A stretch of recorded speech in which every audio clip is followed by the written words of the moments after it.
যারা আমরা কোরআন শিখতে পারি নাই, কোরআন তেলাওয়াত করতে পারি না, আপাতত এতটুকু কাজ তো অবশ্যই করতে পারি যে নামাজের জন্য যেই ছোট ছোট 10টি সূরা রয়েছে, এইগুলা সূরা শুদ্ধ করতে। কারণ এইগুলা সূরা আমাদের শুদ্ধ না থাকার ফলে আমাদের নামাজ ভেঙে যায়। এত কষ্ট করে আমরা নামাজ পড়ি, সব কাজ ফেলে দিয়ে, কিন্তু আমাদের শুদ্ধতা না থাকার কারণে আমাদের নামাজ নষ্ট হয়ে যায়। আসুন আমরা 5টি মিনিট সময় দিয়ে শুদ্ধ করে 10টি সূরা শিখি। আজকে এই পর্বে সূরা নাস বলা হবে। আসুন আমরা সূরা নাসটি শুদ্ধ করে সঠিকভাবে তেলাওয়াত করি, যাতে করে আমাদের নামাজ ভঙ্গ না হয়। আর ভিডিওতে একটা অবশ্যই লাইক দিবেন, কারণ আপনার লাইকের ফলে এই ভিডিওগুলো অনেকের কাছে ছড়িয়ে দেওয়া হয়, ইউটিউব অনেকের কাছে ছড়িয়ে দেয়। আমার ভিডিওগুলো 200-300 লোক দেখেন, অথচ লাইক পড়ে মাত্র 5টি। আপনার প্রত্যেকে লাইক করবেন। প্রথমত আমি তেলাওয়াত করে নিচ্ছি, তারপর আমরা এখানে কিভাবে উচ্চারণ করতে হয়, কিভাবে নিয়ম কানুন প্রয়োগ করে শুদ্ধ করে তেলাওয়াত করতে হয় সেই বিষয়টি নিয়ে বলবো। আগে তেলাওয়াত করছি।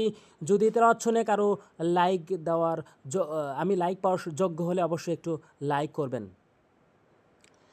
বিসমিল্লাহির রহমানির রহিম।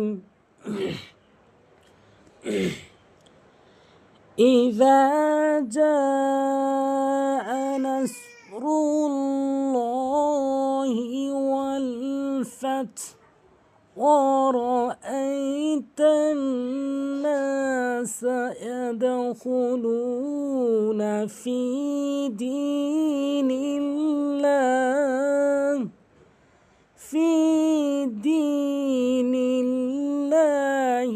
أفواجا فسبح بحمد ربك واستغفره إنه كان توابا। এবার আসুন আমাদের ভুল কোন জায়গাগুলোতে এবং যার ফলে নামাজ ভেঙে যায়। 1 নম্বর হচ্ছে ইজা বলি, ভুল উচ্চারণ। আমাদের বলতে হবে ইজা, জিব্বার আগা দাঁতের আগা নর্মালি হালকা করে ইজা বলতে হবে, ইজা বলা যাবে না। এই জিম, এই জালের জায়গায় এই জিম আনা যাবে না, জালের জায়গায় জালি উচ্চারণ করতে হবে। ইজা, জিম আলিফ যাব যা, অধিকাংশ এখানে 4 আলিফ করে টেনে পড়ি না, 4 আলিফ করে টেনে পড়তে হবে। যেই হরফের উপরে এই মোটা চিহ্ন দেখবেন সেই হরফকে আপনি অবশ্যই 4 আলিফ করে টেনে পড়বেন। ইজা যা, ইজা যা, ইজা যা, বারবার প্র্যাকটিস করবেন। ইজা যা, হামজা জবর আ, ইজা যা আ, নুন সদ জবর নাস, রলাম পেশ রুল্লাম খারা জবর ল। ল বললাম কেন? এখানে একটি নিয়ম রয়েছে। আল্লাহ শব্দের ডান পাশে যদি আপনি পেশ দেখেন অথবা জবর দেখেন তখন ল বলবেন, তখন লা বলা যাবে না। অধিকাংশ লোক লা বলে, ভুল উচ্চারণ। ল বলতে হবে যদি পেশ আর জবর থাকে। রুল্ল, লাম খারা জবর কিন্তু অবশ্যই 1 আলিফ করে টেনে পড়বেন, কারণ খারাপ জবর খারাজের উল্টা পেশ 1 আলিফ করে টেনে পড়তে হয়। রুল্লহি, ওলাম জবর ওয়াল ফাতা জবর ফাত হাফেশ হু, ওয়াল ফাতহু, ওয়াকফ করলে এভাবে উচ্চারণ করবেন ওয়াল ফাতহ। তাহলে পুরো আয়াতটি হচ্ছে ইযা জাআ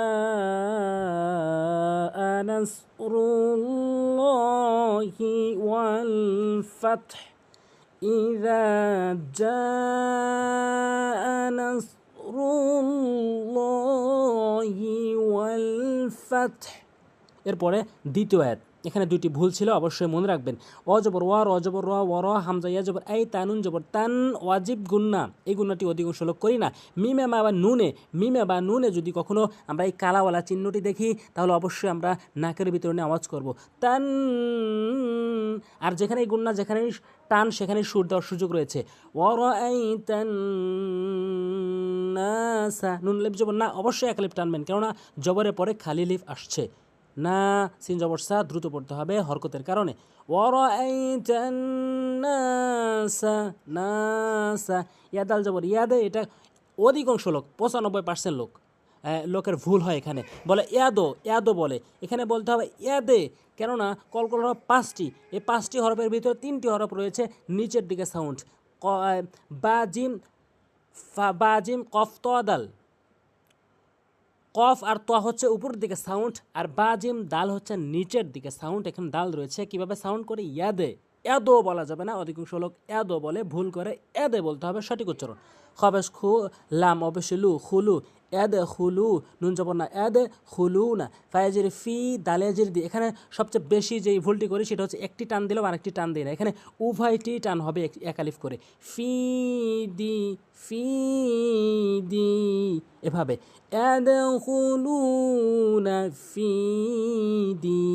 এখানে লাম যার নীল, লাম খারা জবর। এখানে অধিকাংশ লোক যে ভুলটি করে সেটি হচ্ছে এখানে লামটি পুর করেও বলি, নীল ল, নীল ল। এখানে নিয়ম রয়েছে, আল্লাহ শব্দ ডান দিকে জের হইলে লা বলতে হবে, নীল্লা, নীল্লা, নীল্লা। অবশ্যই বুঝতে পেরেছেন। হাজির হি, ফি দীনিল্লাহি, হামজা ফা জবর আফ, ও আলিফ জবর ওয়া, আফ ওয়া, জিম আলিফ দুই জবর জান, আফ ওয়া জান। এখানে ওয়াও এবং জিম এক আলিফ করে টেনে পড়বেন, আফ ওয়া জা, আফ ওয়া জা। তাহলে কি হলো?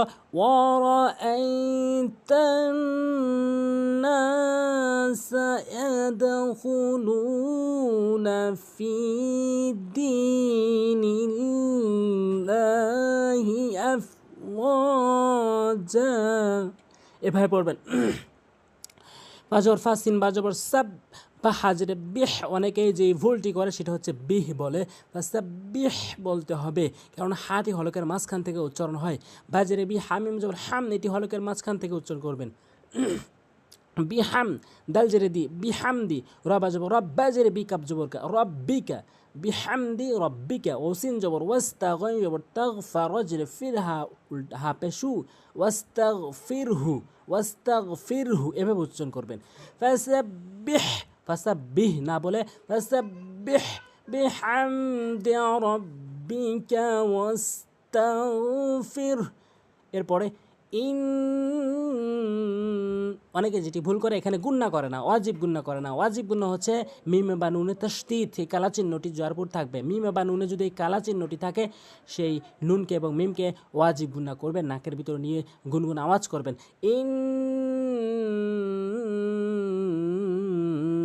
না, নুন জবর না, হা উল্টাবে শু, ইন্নাহু। কাফ আলিফ জবর কা, এক আলিফ টানবেন মদের হরফ হিসাবে, মদের হরফ হিসাবে। আমি নিয়মগুলো বলে যাচ্ছি, বিস্তারিত বলছি না, কারণ এই চ্যানেলে সৈশুদ্ধ করে কোরআন শিক্ষা দেওয়া হয়েছে। প্রতিটি পর্বে একটি একটি করে নিয়ম বলা রয়েছে। অবশ্যই প্রতিটি পর্ব দেখার চেষ্টা করবেন, ইনশাআল্লাহ অবশ্যই সৈশুদ্ধ করে কোরআন শিখতে পারবেন। তারপর তাওয়াবা, তাও জবর তাও, আলিফ জবর ওয়া, বা আলিফ দুই জবর বান, ওয়া বান। এখানে এক আলিফ করে টেনে পড়বেন, এখানে মদের হরফ হিসাবে, এখানে আওয়াজ হিসাবে। ইন্নাহু কানা তাওয়াবা। এভাবে যদি আপনি কোরআন তেলাওয়াত করেন তাহলে আপনার অবশ্যই সই শুদ্ধ হবে, আপনার নামাজ ভঙ্গ হবে না। আর অন্যথায় এগুলো ভুল বলার কারণে আপনার নামাজ ভেঙে যাবে। অবশ্যই ভিডিওতে একটা লাইক দিবেন এবং ভিডিওটি শেয়ার করে দেবেন যাতে প্রত্যেকে শিখতে পারে। আর সাবস্ক্রাইব করে রাখবেন পরবর্তী ভিডিও পাওয়ার জন্য। আজ এ পর্যন্তই। আসসালামু আলাইকুম ওয়া রাহমাতুল্লাহি ওয়া বারাকাতুহু।